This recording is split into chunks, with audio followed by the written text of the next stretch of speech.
dedelan dijaga embung neule sebab deka Allah pan can datang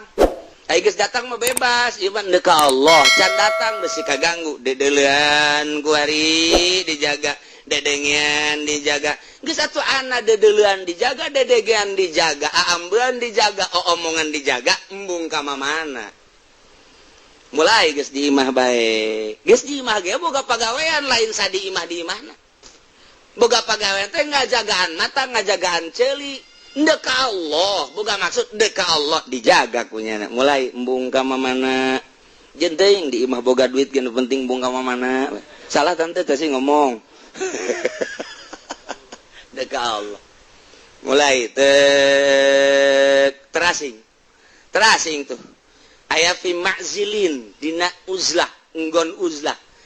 jelema mah bareng ke masjid jelema mah bareng ke mushola jelema bareng ketika di tamuan tapi beda batina nu ieu mah biasa ya di alam khalqinya nama neuk menuju alam amri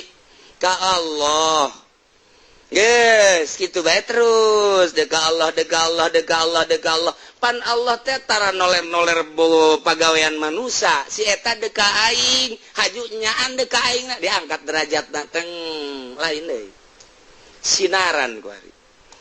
mulai geus teh embung ka mana-mana embung ngaji jeung santri ge geus teu maksud jeung santri ge eta mah sakadar zahir be beda aya nu nuturkeun sanajan teh dituturkeun le deka Allah santri teh jadi acuan dek aya dek eueus sabodo eta mah sapira tah mah ngajalankeun ngaji kos kitu dang nu penting mah deka Allah teu bangga santri loba teu sedih ku 1 2 3 deka Allah kadaanannya nama ku make menerima murid ajaran baru jauh tah mah jurig tah mah kos kitu deka Allah tah mah atuh tah mah mampir ngaranna kos kitu mah tah mulai pesantren menerima ajaran baru hubungi Habib Rozak ya teman kos gitu mah mampir teman teu datang ke Allah teh